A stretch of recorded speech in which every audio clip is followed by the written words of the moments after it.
What's going on, everybody? It's another episode of Touring the AFC South. I am your host, Mike Patton, and on this episode, we're going to do a little bit deeper dive into this big game this weekend. That would be between the Jacksonville Jaguars and the San Francisco 49ers. I got, from Say What, Say It Again, Mr. Tyree. What's going on, man? Hey, what's going on, man? Hey, chilling. But before we get into the 49ers and the Jaguars, I do have a few things I want to go over first. First and foremost, I want to say thank you to the sponsor for the show, or a sponsor for the show, Manscaped, manscaped.com. Now, you can go to manscaped.com, get 20% off on any Manscaped products, plus free shipping with the promo code AFC South. Again, 20% off any products at manscaped.com, plus free shipping with the promo code AFC South. So go ahead, it's Christmas time, getting ready to come up. It's Black Friday. Go ahead, run over to manscaped.com, get somebody, ladies, go get your man something, dudes, buy something for yourself. Hey, it's on me. Get something off, it's on me. All right, just had to get that out there real quick. And of course, like I open up every show, it's the Get Off Your Chest segment. And I saw something this week that truly needed my attention. And that would be Mr. Carson Wentz signing with the Los Angeles Rams. Now, Carson Wentz, for those that don't remember, he is the same guy that sprained both his ankles in one game. Now, I will say this about him. Because he sprained his ankle twice in one game, he needs to play the lottery, because that usually never happens for anybody. You must have some kind of luck going about yourself to sprain both your ankles in one game. But anyway, everyone talks about his numbers and the things he's done and things like that. And I understand. But in crunch time, he just goes, I don't know what happens. Just the connection from his arm to his brain just doesn't work. And he creates a turnover. It is what it is. But Los Angeles Rams, y'all have fun with that. Carson Wentz is definitely a shell of himself. Ask the Washington Commanders what he was last year. Before that, ask the Indianapolis Colts what he was. So in this signing, I'm not sure it's going to do anything to help your team. It's probably going to make your players and probably your franchise, your fans, I should say, a little more frustrated. I mean, Tyree, you got anything to add to that, man? I mean, you got guys out here throwing for 58 yards. I don't think Carson Wentz could do no worse than that, man. I get it. I was kind of on Carson Wentz's side, man, until last year, with the Commanders and, the Heineke and the way some of the other guys that played in that offense has just shown me that Carson Wentz just need to let it go. Yep. Yeah, it's over for me. For me, it's over. It should have been over. I don't know why he's still out here trying to live his dreams. They have hoop dreams and they have football dreams. And these football dreams need to be over. I think Freddie need to go ahead and create that Nightmare on Elm Street or whatever to his his football dreams, in my opinion. But yeah, had to talk about that because I'm like, nah, he got to let it go, like you said. But switching to another team in the NFC West, that would be the San Francisco 49ers. Of course, started the year 5-0. 3-game losing streak right now, headed towards Jacksonville to play down at the bank against the Jacksonville Jaguars. Now, this team has been quite interesting. They started the season 5-game winning streak. Now they're on a 3-game losing streak, and it's just interesting. It's just interesting how they look, and two things that are missing, two players, I should say, that are missing during this 3-game losing streak. That would be Deebo Samuel, and that would be Trent Williams. Now, Trent Williams played most of the game in Cleveland, and Deebo was out after the first half. However, the last 2 games they have not played, and it just shows in the offense. So to me, just watching it, taking a look at it, they're supposed to be back this week. So, how big of a difference has it been to you watching this team without those 2 dynamic and impactful players on the team? On the field, I should say. Well, I'll start with Trent Williams. I think he's had the biggest impact. The reason being is I've seen Brock Purdy on that ground quite often. I've seen him even when he's not been sacked. he's still been getting hit a lot, and he doesn't really see it coming. That's his blind side. Everybody knows that the left tackle is your most important person on the line outside of your center because they protect the quarterback's blind side. Most quarterbacks are right-handed, so they protect their blind side. So I think that's a big piece. The Debo piece, I'm starting to see that he's a bigger missing piece than what I originally thought. The reason why is because essentially we always think, hey, look, even if Debo's not there, right? Because it's just been a key. It's just been a key thing the last few years that someone's always out, right, on our offense. Well, whether that at one point in time it was Ayuk a couple years ago. Last year it was Kittle. Kittle missed a lot of time, and then Debo here and there. And so, it's always been somebody. But I always tend to think this. If Debo's not there, we still got McCaffrey. We still got Ayuk. We still have Kittle. You still have so many different weapons. So I really didn't think that it would be that big of an issue. But the more I see it, I'm like, man, he draws so much attention because you can line him up anywhere in the slot, X, in the backfield. I mean, you could do so many different things with Debo. He's just really the definition of a Swiss Army knife. So I mean, I think it's really hurt Kyle Shanahan and some of the different formations. He's so big on formations, running the same plays but in different formations. So I think it's really hurt him there. And another place I think has hurt him too is he's somebody that down the stretch that Brock Purdy can depend on as far as looking for him to make a big play. Yeah, definitely a guy that can make a big play happen, and definitely commands attention. The biggest thing I think in missing Debo on the field is the motions. You don't see as many motions and different things there because with the motions, like you said, he draws that attention. He shifts the defense, and of course, he creates those seams for Ayuk, for a Juwan Jennings, for George Kittle, and for Christian McCaffrey in the running game. So I definitely agree with you there, and it's going to be interesting just to see how that offense looks different when they come back. But I have to flip it over. Of course, people want to talk about the play of Brock Purdy as well, but I want to talk about the play of this defense. I mean, they've given up a lot of points and a lot of yards, and it hasn't been good. I mean, it started out with the Cleveland Browns and P.J. Walker. Then it went to Kirk Cousins and the Minnesota Vikings, and now it's, the next game was Joe Burrow and the Cincinnati Bengals at home at that. So, and give up 31 points to them. So with this defense, the one thing I notice is they're not getting quite as much pressure as they once were getting in the first 5 games. You talk about your Nick Bosa's and players like that. But I want to focus on 2 guys that I think people are overlooking in terms of this defense. You got Eric Armstead and you got Javon Hargrave. The last 3 games, they really haven't been, as effective. Javon hasn't, in my opinion. But, definitely Eric Armstead. He's been missing in action, in my opinion.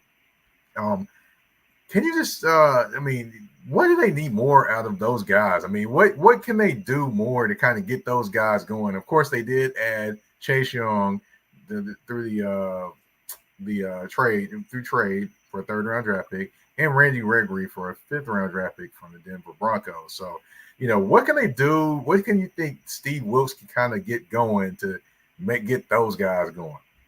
Well, for one, I think it's, the 49ers defense over the past 3 years, we've lost some key personnel. When I say personnel, first, Robert Saleh, the coach of the New York Jets now, and then we lose DeMeco Ryans, who's doing a pretty good job with the Texans, might I say. So, personnel, and it always seems to be next man up personnel-wise for those 49ers. I mean, kind of piggybacking off what you said, man, we're not getting the rush. The 49ers secondary has never been good. Historically, it's never really been good, except for, I guess you could say we had Dion at one point, even back then when we had Merton Hanks and Tim McDonald, we had all those guys. But of late, you can't really think of any great corners we've had. You know what I mean? Like you might say Richard Sherman, even though he was a little over the hill once we got him. So, we've lived off the front 7. The ability to be able to rush 4 guys and drop 7 has always been something that's been great for us. But like you said, we haven't been doing that. That's why I think they really went and got Chase Young. I mean, not to mention you got him for a steal, 3rd-round draft pick. Nick Bosa led the league in sacks last year. He only has 3 sacks. So and he got a bag this offseason, right? You know what I mean? He got a bag at the defensive end position. So, I think him not being there at camp the whole time might have slowed him down a little bit. You know what I mean? So I think that slowed him down. But like you said, man, going forward, I hope we fixed it this bye week. But we have to find some different ways to get penetration. Maybe we need to blitz a little bit. Maybe these guys just need to do better because we're not helping. Purdy isn't playing great in the 4th quarter, but the defense isn't the same defense that it was last year. Last year we were creating turnovers. We were taking the ball away from teams, forced fumbles, interceptions. We're not doing that, and we just don't seem. If you watch Space Jam, during halftime, they drink that invincible juice, whatever you want to call it, man. Defense had that invincible juice the last 2 years. This year, I think they might need a refill or something, man. It's just not like I'm watching them, and it's like it's kind of. I think the same way I can kind of compare it to is if you watch the Super Bowl when the Chiefs played the Tampa Bay Buccaneers, right? Mm-hmm. And you're just waiting for Patrick Mahomes and them to make a big play. Okay, yeah, I know it's coming. Never happened. And that's how it's been the last 3 games for me with this defense. When we went down to the Browns, I said, oh, man, it's the Browns. They probably just took them for granted. It is what it is. We play Kirk Cousins the next week, prime time, right? Everybody's been saying how bad prime time Kirk is. How you go from third cousins twice. How you go from first cousins to third cousins twice removed, right? We get out there Right. and first cousins has the game of his life. Plays so good that he tears his Achilles the next week. So, it's like the defense, man. I really don't know what to say, man. I think coming into this year, I've never been more happy to say I'm a 49ers fan, right? First 5 games, we look like the best team in football. And then the next 3 games, I'm just like, wow, man. Like, this isn't the same team that I've been watching the last 2 years on the defensive side of football. And it's not the same team I've been watching the last 3 years as far as closing out games. Like, we should really be 8-0 right now. And I'm not just saying that to say it. Like, I don't feel like we played any team that's better than us. Yeah, you're right. It definitely is interesting just to see how they're coming out and they're playing. But one thing I want to ask, and a guy that's getting a lot of heat, and I think he's going to be on the sideline this week, Steve Wilkes.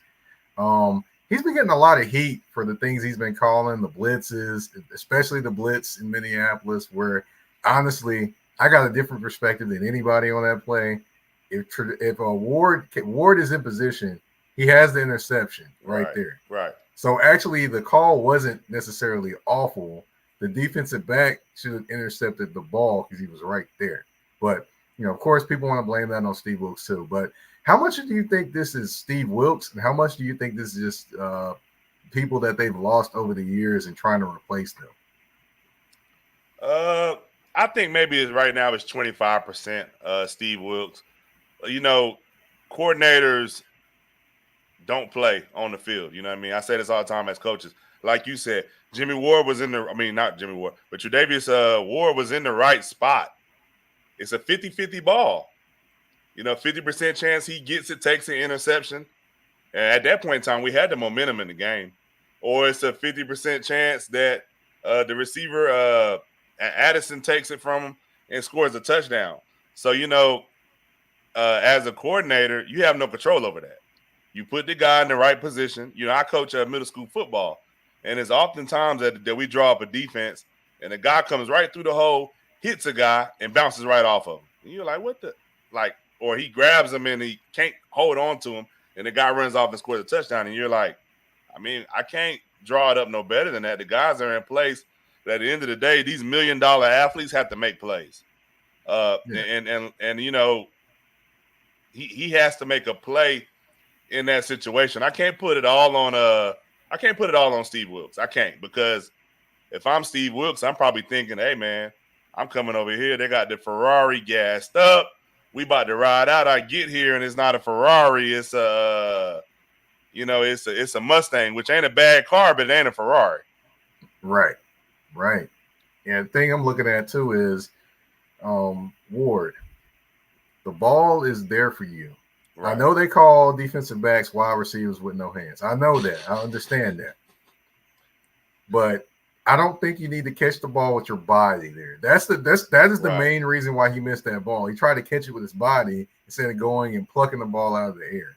So he kind of lived up to the title of defensive backs being wide receivers with no hands. Go catch the ball. He catches that ball, that's an interception.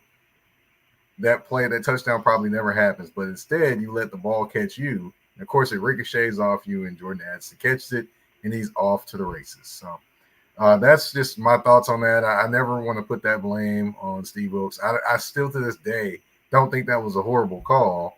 It's just bad execution by Ward on that play. But that's just me. I mean, I know I'm probably have a rare opinion there because a lot of people probably think it's Steve Wilkes' fault. Just blame it on Steve, but I'm not going to blame it on Steve Wilkes. But he's going to be on the sideline this week apparently, so that'll be interesting just to see how the defense changes. Of course, they're playing against Jacksonville, and we're going to get into that matchup between Jacksonville and the San Francisco 49ers when we come back from this commercial break. You're watching Touring the AFC South with your host, Mike Patton. A shift. A shift is something that happens and changes the dynamics. And that's what happened when Garrett Logistics was born. After 10 years as a sales pro in the logistics world of sporting goods, John Garrett decided to pivot to the world of freight and start a brokerage. So you're saying to yourself, why trust Garrett Logistics? Well, Garrett Logistics helps shippers improve overall workflow, along with increased on-time pickup and delivery percentages. Last-minute loads, multi-drop pickups, and more are part of the services with Garrett Logistics. They're available Monday through Friday, 7 a.m. to 6 p.m., and Saturday, 8 a.m. to 12 p.m., all times Central Standard Time. So give them a ring at 615-400-8484. That's 615-400-8484, or you can email them at john@garrettlogistics.co or visit their website at garrettlogistics.co. Garrett Logistics, where the motto is, it's not just freight to us, it's your business.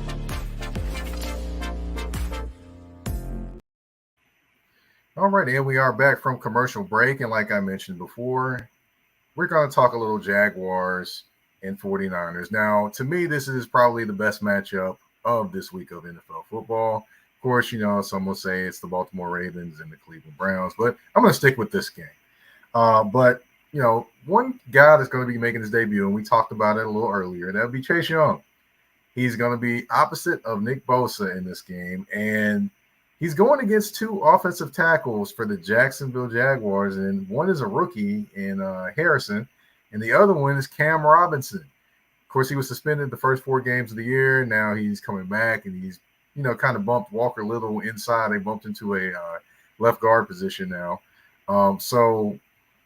Going against these tackles, I will say they both have had issues throughout their career, short career for Harrison and for Cam Robinson throughout his, lengthy career with the Jaguars.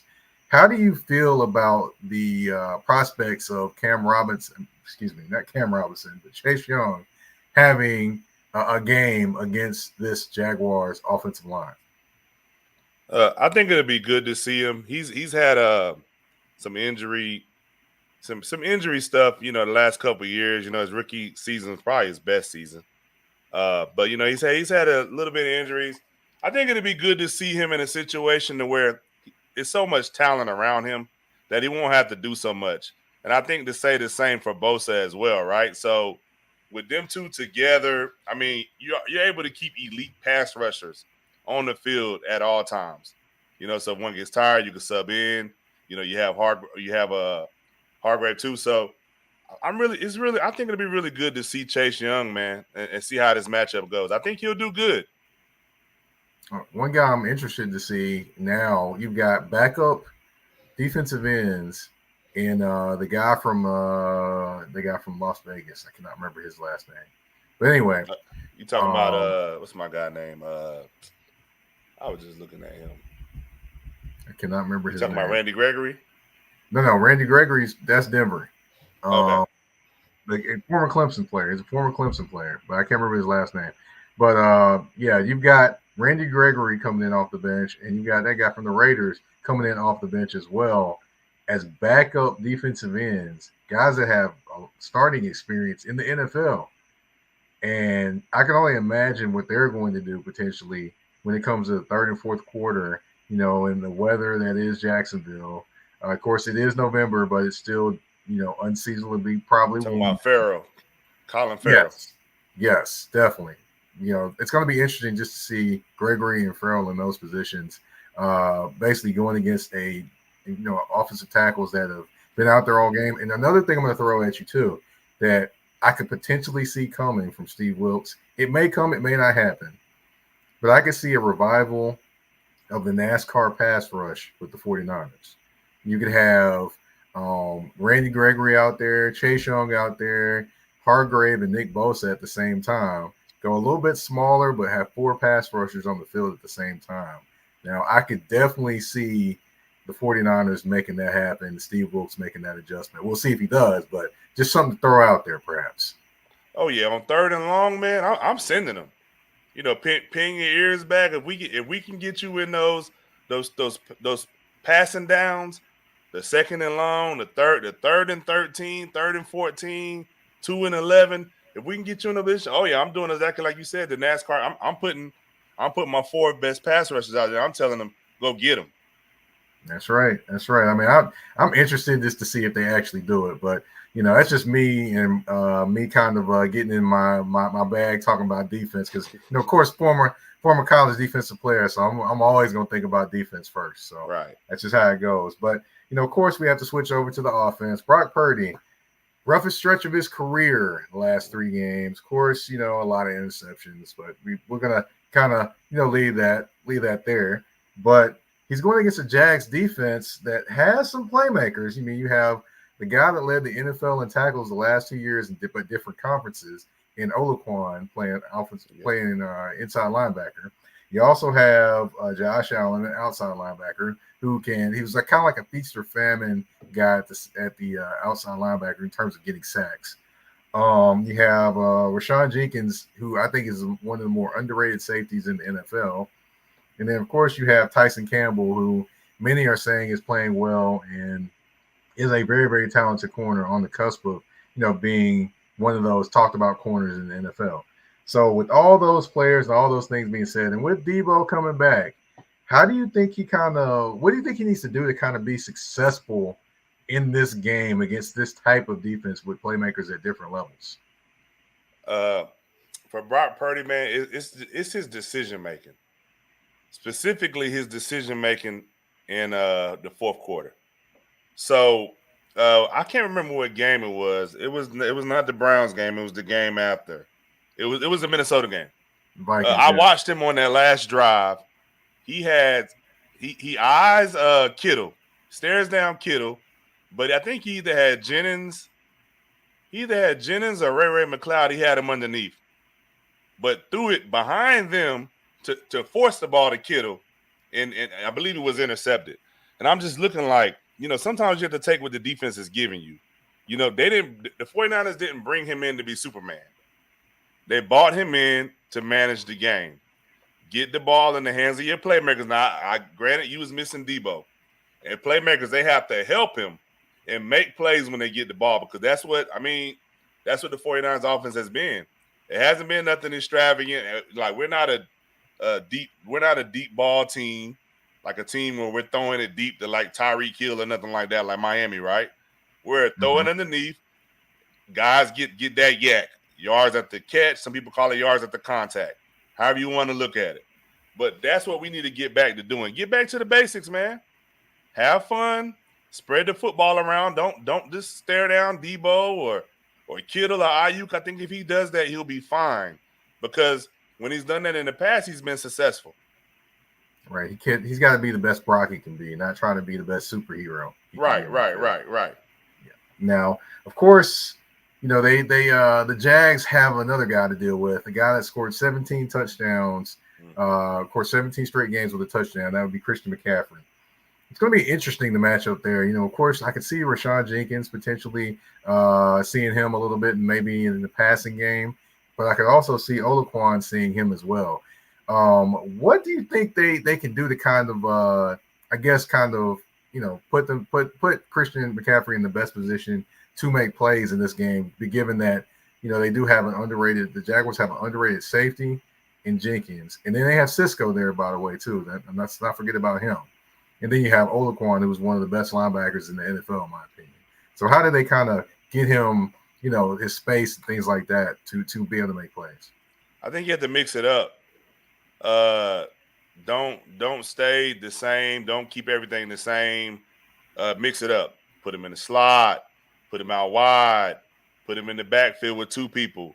Put him in the backfield by himself. Just keep it mixing it up. Keep him guessing. Everything. I don't think, I've never been, especially with Christian, because he's so talented and he's so important. I've never been real keen on just handing the ball to him 20 times. You know what I mean? Get him 20 touches, but get him to him in different ways. Whether that be maybe it's an X stay or something out there to him, or lining him and Debo up in the backfield together, or just so many different things you could do with Christian because he's so talented. He runs routes like a receiver and catches like a receiver, but he's a running back. You know what I mean? And it's crazy that he's leading the league. If I'm not mistaken, he's leading the NFL in rushing right now. That's even with him missing one game. So that just shows you how dynamic he is. And he has 9 touchdowns on the year. So, and like you said, I think you said, what, 17 games? Yeah. So, I mean, you pretty much could pencil him in for a touchdown every game. I just think they have to find different ways to get him the ball in space, whether that's screens, whether that's draws.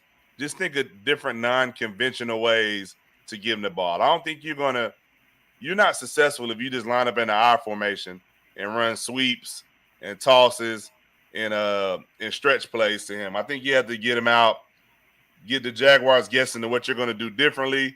Maybe run Debo a little bit, run whoever else you got backup wise. And Eli Mitchell. Yeah, Eli Mitchell. Elijah That's Mitchell. my guy. Eli. I love me some Eli Mitchell, man. I know he's been kind of off and on as to whether he's available or not as well. And that's kind of hurt us too. When he's been available, when we've had all our weapons, we're a very hard team to beat. When you got Eli Mitchell that you could switch in and out with McCaffrey as kind of like an old school thunder and lightning, Tiki and Rondé kind of style, even though I know Eli isn't that big, but he kind of runs forceful. And that's one thing I've always liked about him. He's more of like a forceful downhill runner. Right, definitely. And you speaking of thunder and lightning or whatever that was in New York Giants, that was Brandon Jacobs. And Tiki Barber. Oh, okay. Yeah, I remember that. What it was. Yeah, that big old joker right there was man. I just imagine him running that football, Brandon Jacobs. Now he looks like a defensive end really in real life, but it's just gonna be interesting just to see how this 49ers team comes out with the adversity they faced over the last 3 weeks, now 4 weeks, since they've been sitting on it for about 1 week now. So, and it'll definitely be interesting to see how Debo comes out and plays and things like that as well. But it'll be a good game, which I'm expecting, and one of the best games probably on this Sunday slate of game or this weekend slate of game. I can't say Sunday because of course Sunday and Monday, but we have reached the end of the show. But there is a game. There's 5 questions, 2 answers, and 1 choice. Are you ready, Mr. Tyree? Yes, sir. All right. You got 1 game. You got to cheer for one of these teams. They're playing each other. The Legion of Boom Seahawks or Aaron Rodgers-led Packers. Which one are you cheering for? I don't like that discount double check. So I'm gonna go with Richard Sherman's annoying behind. All right. Next one up. Terrell Owens or Randy Moss. Which wide receiver are you taking? Oh, Terrell Owens all day. T.O., baby. I just, the other guy, man, it just doesn't sit well with me when someone says I play when I want to play. I just never been big on that, and people, I always feel like T.O. kind of got a bad rap of ruining teams, but you have plenty of people that's vouched for him, man. I think T.O. is a top talent, and I think he deserves to be respected as one. Okay. All right. Next one up. You got a 7-game series. You got the Shaq-led Lakers versus the MJ-led Bulls, the 72-10 Bulls. Oh, Which team are you taking to win that series in 7 games? Or I'm if it going to goes 7 the games? big Aristotle. Wow. Oh, you going to Yeah. just say MJ? So MJ and them ain't going to be able to pull it off? I like MJ, man, but man, who's guarding Shaq? That's all I'm saying. I feel like MJ and Kobe, they kind of cancel each other out. I know Dennis Rodman has always historically done a good job on Shaq, but I just feel like with that, man, they're going to, Rodman going to foul out or get thrown out of the series for trying to headbutt somebody or doing something crazy like that, man. So, I mean, you still got Pippen, but I gotta go with Diesel and the boys, man. We was almost like Moses and them. Four. I hear you there. I remember that run. That run was and then finished it off with playing the 76ers and when he dunked all over Mutombo. Oh yeah, when Let's he see. lost the first game, Yeah. when the infamous step over Tyronn Lue game. Yeah. Yep. That photo will never get old. But Game 7, NBA Finals or the Super Bowl, which game you attended? Man, now this is probably the toughest question, man. Shoot, man, Game 7s is like crazy.